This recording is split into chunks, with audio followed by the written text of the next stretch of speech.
നമസ്കാരം. പ്രധാന വാർത്തകൾ.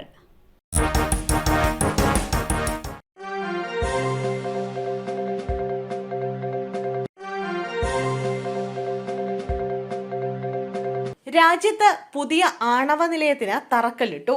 രാജസ്ഥാനിൽ ആണവ നിലയത്തിന് പ്രധാനമന്ത്രി നരേന്ദ്രമോദി തറക്കല്ലിട്ടു. അണുശക്തി വിദ്യുത് നിഗം ലിമിറ്റഡിന്റെ മഹിബൻസ്വര ആണവ വൈദ്യുത പദ്ധതിക്ക് ഏകദേശം 42,000 കോടി രൂപയാണ് ചിലവ് കണക്കാക്കുന്നത്. പ്ലാന്റിൽ 4 700 മെഗാവാട്ട് പ്രഷറൈസ്ഡ് ഹെവി വാട്ടർ റിയാക്ടറുകൾ ഉണ്ടാകും. രാജ്യത്തെ ഏറ്റവും വലിയ ആണവ സൗകര്യങ്ങളിലൊന്നായി ഇത് മാറുമെന്നാണ് വിലയിരുത്തൽ. CPI ജനറൽ സെക്രട്ടറി സ്ഥാനത്ത് ഡി രാജയ്ക്ക് 3ാം ഊഴം. കമ്മ്യൂണിസ്റ്റ് പാർട്ടി ഓഫ് ഇന്ത്യയുടെ ദേശീയ ജനറൽ സെക്രട്ടറിയായി ഡി രാജ വീണ്ടും തെരഞ്ഞെടുക്കപ്പെട്ടു. ഇത് അദ്ദേഹത്തിന്റെ 3ാമത്തെ ഊഴമാണ്. പ്രായപരിധിയിൽ പുതിയ ദേശീയ കൌൺസിൽ യോഗം അംഗീകാരം നൽകിയതോടെയാണ് തമിഴ്നാട്ടിൽ നിന്നുള്ള മുതിർന്ന ദളിത് നേതാവായ രാജയ്ക്ക് ഈ സുപ്രധാന സ്ഥാനത്ത് തുടരാൻ തീരുമാനമായത്. നിലവിൽ 76 വയസ്സാണ് അദ്ദേഹത്തിന്.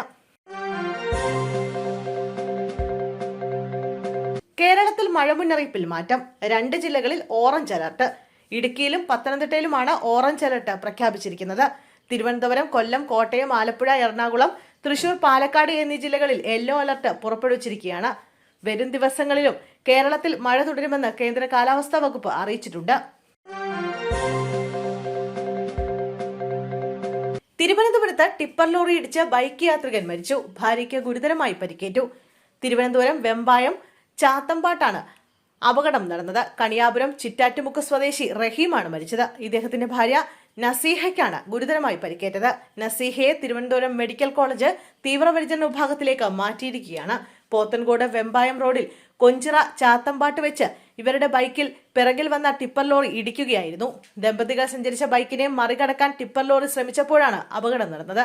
അപകടത്തിൽ ലോറിക്കടിയിലേക്ക് വീണ് റഹീം സംഭവ സ്ഥലത്ത് വെച്ച് തന്നെ മരിച്ചു. DCC പ്രസിഡന്റ് സ്ഥാനം രാജിവെച്ച് ND അപ്പച്ചൻ.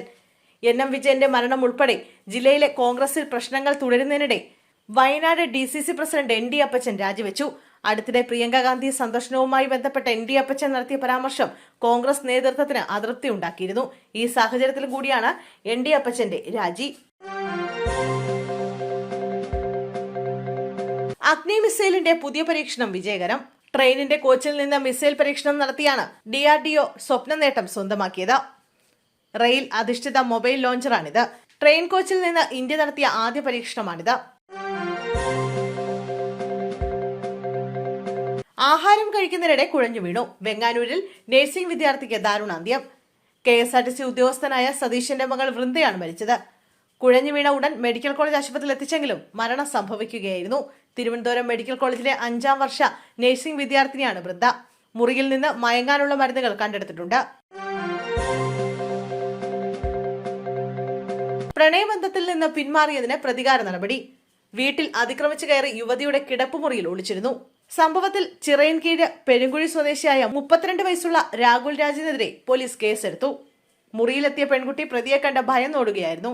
യുവതിയുടെ പരാതിയിലാണ് വർക്കല പോലീസ് കേസെടുത്തത്. പ്രതി നിലവിൽ ഒളിവിലാണെന്ന് പോലീസ് അറിയിച്ചു.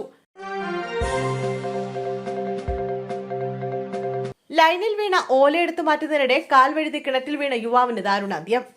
കിണറിന് മുകളിൽ സർവീസ് ലൈനിൽ വീണ ഓലയെടുത്ത് മാറ്റുന്നതിനിടെയാണ് യുവാവ് കാൽ വഴുതി കിണറ്റിലേക്ക് വീണത്.